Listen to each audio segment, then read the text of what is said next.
بسم الله الرحمن الرحيم صلى الله عليك يا سيدي ويا مولاي يا رسول الله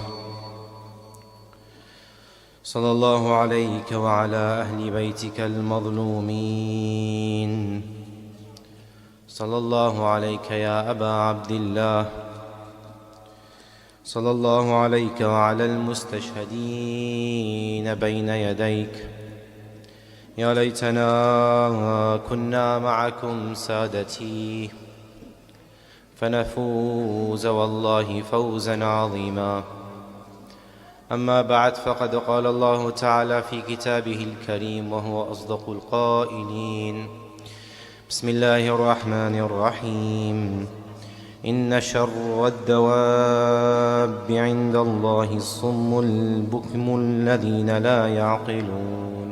صدق الله العلي العظيم. لتعجيل فرج مولانا صاحب العصر والزمان ارفعوا أصواتكم بالصلاة على محمد وآل محمد.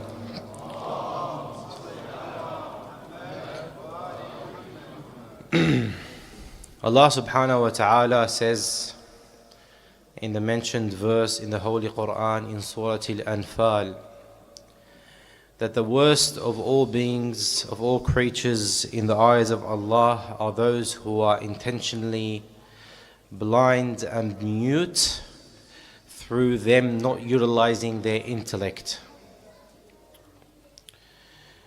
This verse tells us something that we want to unpack tonight. We want to be talking about the matter of the intellect.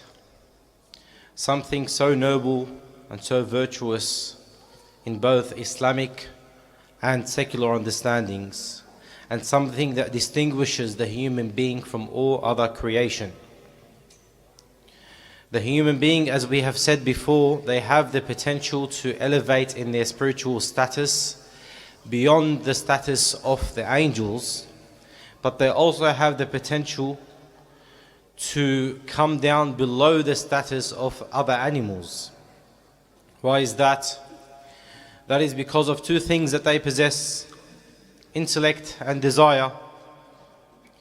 Human beings, if they follow Allah subhanahu wa ta'ala's command and fulfill their true purpose in life, they are seen as more noble than the angels, because the angels have intellect but don't have desire. And as a result of not having desire, they don't have the urge to disobey Allah subhanahu wa ta'ala. Whereas human beings have the option to disobey, yet use their intellect to choose not to.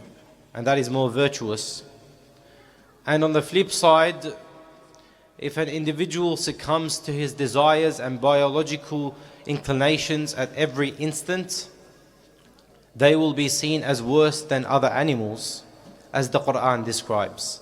And they are seen as mutes and deaf, because Allah has given them the intellect and they've chosen to use nothing but their desire. This concept of aql and intellect is so profound in Islam, specifically in the Shi'i Imami madhab, that in our most prominent collection of hadith, the famous Kitab Al-Kafi for Shaykh Alkhulaifi rahmatullahi alayh, the first chapter or the first volume entirely is centered around understanding intellect and ignorance, al-aql and al-jahl. It's opposite. And one narration particularly is going to be the center of our discussion tonight. This narration may appear to be strange at first.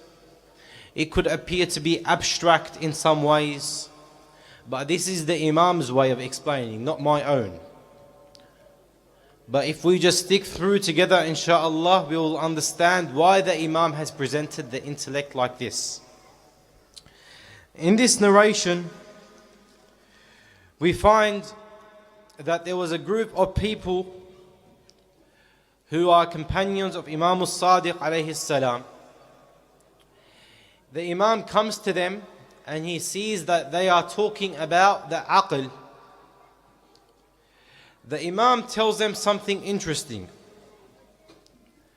He says to them, you have to know intellect and its soldiers. And you also have to know jahl, ignorance, and its soldiers.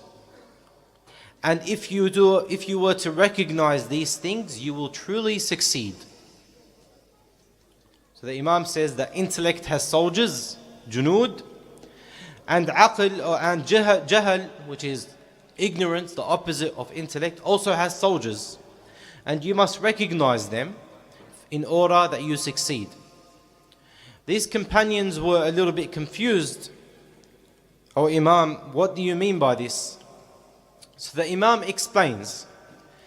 The Imam explains that Allah subhanahu wa ta'ala, upon creating the creation, one of the first things that He created was intellect, was aql. Remember, we are talking at a cosmological level in a world prior to this, so we don't know the ins and outs of how things were created independent of human beings.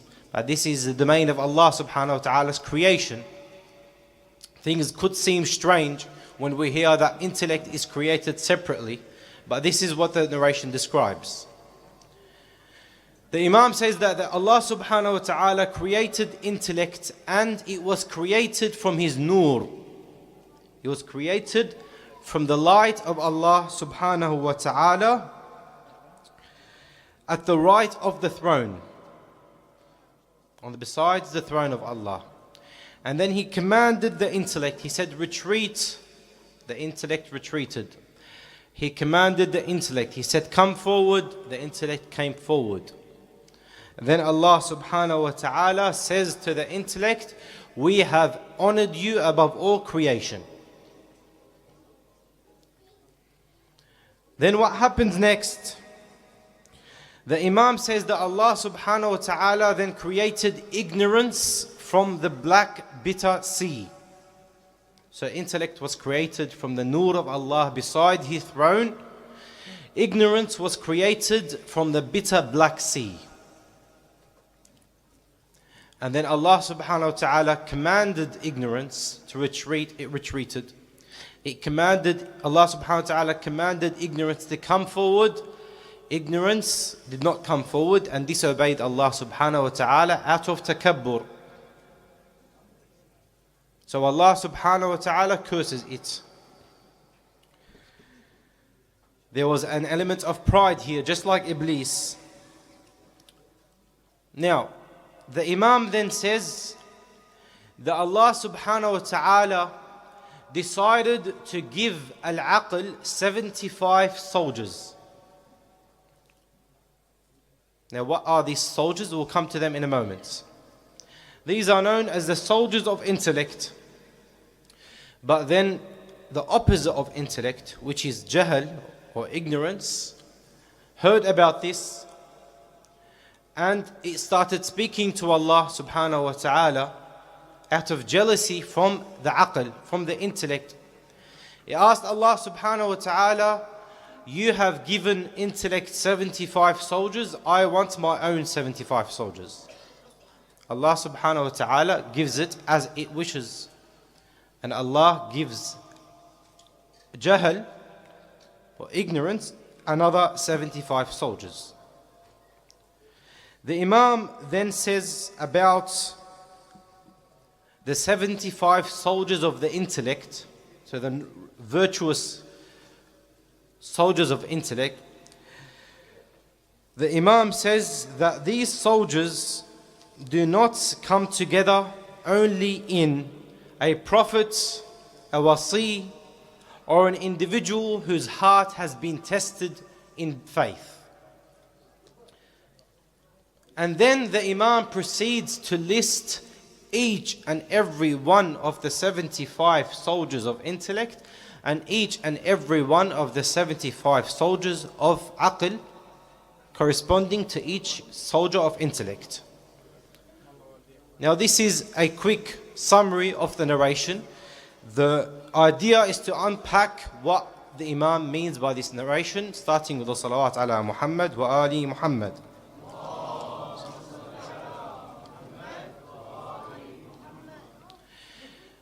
Before we do so and understand what we mean by soldiers of aql and soldiers of jahl, let's try to visit the Islamic understanding of aql or intellect altogether.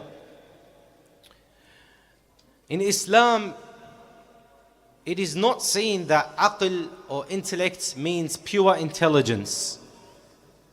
Somebody could have a lot of information. Somebody could have a very strong sense of memory. Somebody could be quick-witted, sharp with their words, articulate, so on and so forth.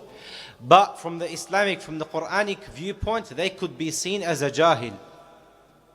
In fact, you could even be a memorizer of the Quran and still be seen as a jahil. The Imam alayhi salam in another narration describes and defines intellect. He says, Al-aqlu ma ubida bihi ar-Rahman waktusiba bihi al-jinan.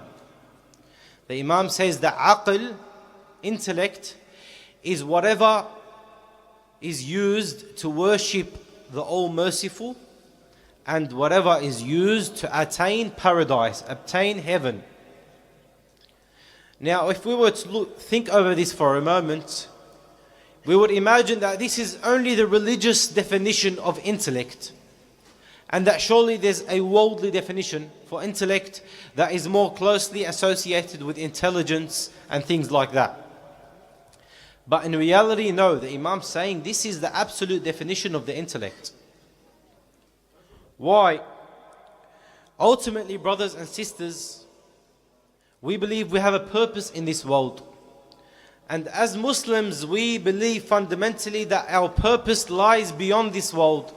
That this world is limited, it is confined, it is a temporary, transient resting place and a testing place for us. And that our real world, the real outcome, the real consequences of our action manifest in the next world. So how would it be possible that our entire purpose as human beings lies beyond this world, yet we define those noble virtues such as intellect through this world? The Islamic framework tries to make us understand that the real smart person is the one who's able to utilize their brain and achieve the success of the next world. That's real intelligence. And in fact, even amongst secular thinkers, in recent times, there has been an attempt to redefine intelligence. Why? Because of the rise of artificial intelligence, because of the rise of AI, what has happened is now the traditional understanding of intelligence, somebody who's smart, somebody who's computationally quick, he can figure something out very quickly, get an answer very quickly, do a very quick calculation. This is now all pointless and worthless because we have programs for all of this. So it is now not considered something of stature and value for an individual to be a quick thinker per se, as the definition of someone who is intelligent. So some modern day thinkers have now redefined intelligence, and I've heard one person particularly, he says real intelligence is your ability to get what you want out of life. So you're noticing the parallel here? So Islam says that intelligence is your ability to succeed in this life and attain paradise. And now modern day thinkers, because they're realizing that traditional understandings of intelligence are now rendered pointless because of technology, they're redefining intelligence to be, if you're able to get what you want out of life, you're considered intelligent. So the Islamic definition is gaining prominence even amongst those who are secular. In the Arabic language, the word aql, intellect, comes from the noun or the adjective aql, which comes from the physical thing called iqal, which is used to tie something like a camel to its post so that it doesn't go wandering off. The idea here is that aql is what ties you to truth and keeps you bound by it. Because if you are tied to truth and submit to truth, this is what will get you to attain salvation and enter heaven, inshallah. So this is the understanding of intellect and intelligence. And jahl, the opposite of intellect, is what pushes you from truth because of certain attributes such as takabbur, such as greed, such as anger, and so on and so forth. And this is why Allah subhanahu wa ta'ala says the worst of all beings on earth are those who do not utilize their aql. And now we come to the main part of the narration, in which the Imam lists each soldier of aql and each soldier of jahl. Remember that Imam says there are 75 soldiers of intellect and 75 soldiers of ignorance. And we want to understand the philosophy of what the Imam is trying to tell us here. Of course, we're not going to list all 75, but I will list a few for the sake of understanding the Imam's point. The Imam says it starts with the soldier of faith, Iman and Kufr. Iman belongs to intellect, Kufr belongs to Jahl. There's also hope and raja, hope and despair. Qunut. There's hope and there's hopelessness. Each virtue and each soldier of intellect has a corresponding opposite that represents the evil side. The jahl of ignorance. There is also justice and injustice. There is also gratitude, shukr, and someone who is ungrateful. There is also tawakkul and greed. There is humility, tawadu', and there is arrogance. There is patience and there's jaza', agitation. There's forgiveness, al-afu, and there's vengeance, etc., etc. So the Imam lists literally in the narration all 75 soldiers of intellect and all of their corresponding opposites. And the Imam says, if you want to truly succeed, know each soldier of the intellect and each opposite of it. What's the Imam trying to tell us here? He's trying to say that nobody is only, for example, humble. Nobody is only patient. Nobody is only, for example, on the opposite side, always angry or always impatient. All of us have the potential for both aql and jahl. And there is almost like a battlefield within us. Soldiers representing intellect and soldiers representing jahl and ignorance.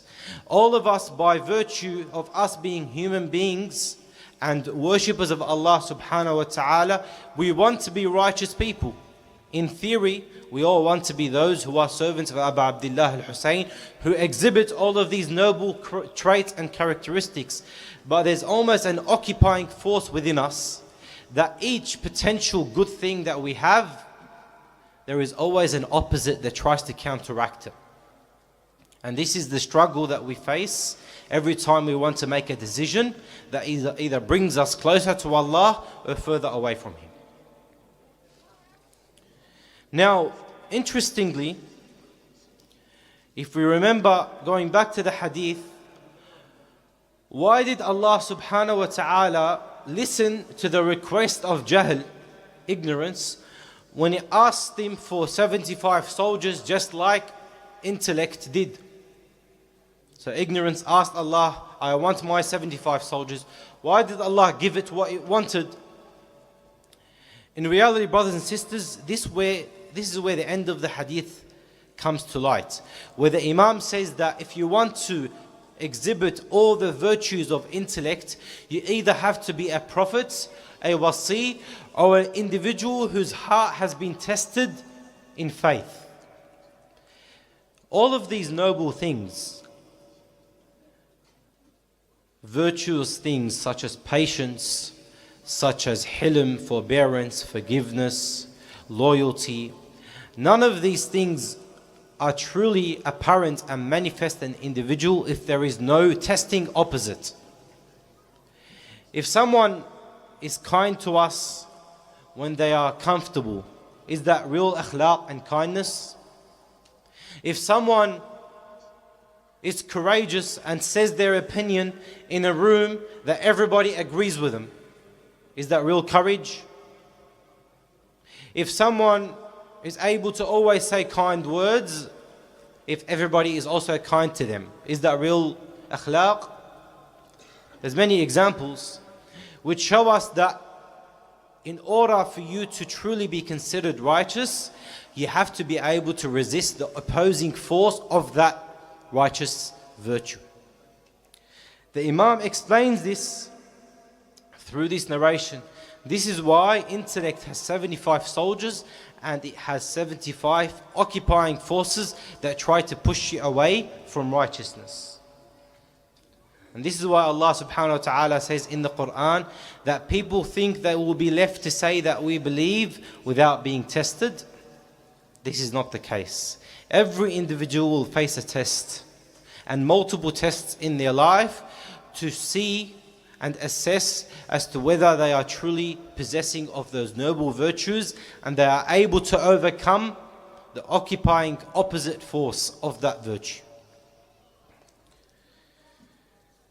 And in reality, there is a modern battlefield within us and we are the commander. On the day of Ashura, the Imam was outnumbered thousands to one. But why is the Imam's side the one that has been immortalized? Why is the Imam considered victorious? Why is the Imam that is remembered, his companions that are remembered, and the enemy is brutalized by everyone now? Because even though the Imam had less military soldiers, the Imam and his companions and his followers and his family members, within them they possessed the soldiers of intellect who were able to crush the enemies of ignorance within their own selves before they were able to even fight the enemy. This is why Imam al-Sadiq alayhi salam, when he describes his great uncle Al-Abbas, he says, كان عمنا العباس نافذ البصيرة صلب الإيمان. He says our uncle Al-Abbas alayhi salam had piercing foresight. Basira is the ultimate accumulation of an individual who's able to reach his intellect and combine his intellect with his faith to a level that he's able to see through every decision that he makes and understand its consequence by looking at its impact on his soul and his akhirah. This is what Al-Abbas did on the 10th of Muharram. And the Imam describes that he has basira, piercing basira, before he talks about his faith. He says, نافذ البصيرة صلب الإيمان. His strong foresight, his intelligence that was able to allow him to see through the decisions that he was making, was the thing that gave him his rock solid faith, that allowed him to be this loyal to his brother Al-Hussein and his Imam alayhi salam. Now, what are the steps that is given to us by the Imam in order for us to understand how do we actually practically apply this lesson from the Imam's narration? How do we realize that all of us are facing an inner struggle within us where there are occupying forces of ignorance and oppression and dalal trying to make us worse than we actually are, and there are also virtues of intellect pushing us to the right path? There are three steps. The Imam says, اعرفوا العقل وجنوده واعرفوا الجهل وجنوده. He says, know the intellect and its soldiers and the ignorance and its soldiers. So the first thing that you have to do, if you feel like you have a tendency, a tenacity towards something that you regret, such as anger, such as foul-mouthedness, for example, such as impatience, know that you are also able to have its opposite. And just like an individual could have humility and at one instance could be arrogant, an individual could display a bad action and also have its polar opposite, which is a good action, a righteous action. So be able to identify the force and its opposite, and then deploy the righteous opposite of the ignorant force. So if you feel like at an instance you want to be angry, you want to slam the door, you want to yell out at somebody, exercise forbearance. If you feel like you are being stingy, for example, exercise generosity. Always do the opposite of the ignorant trait that you could possess. Try to train yourself so that you could be of those who are tested in faith and they elevate in their spirituality. And in reality, brothers, we in this day and age notice that things online and the modern world has been trained to commoditize and monetize all of the opposite forces of ignorance against us. What do we mean? There's a modern battlefield. If you are scrolling online, you realize there are endless cravings and endless impulses that try to appeal to your negative emotions at all times. It tries to shorten your attention span. It tries to get you to act on your cravings and avoid exercising discipline at all times. Everything is quick. Everything is rushed. Quick reward, move on. If you crave something, purchase it or spread it or share it. These actions, there's almost now a commoditized battlefield online trying to push you towards the soldiers of ignorance. And this is why you have to be aware that in this industrial age, in this day and age, the battle is not just within you, it's also on your devices. والسلام على الحسين وعلى علي بن الحسين وعلى أولاد الحسين وعلى أصحاب الحسين وآخر دعوانا أن الحمد لله رب العالمين وأفضل الصلاة وأتم التسليم على خير الخلق أجمعين محمد وآله الطيبين الطاهرين.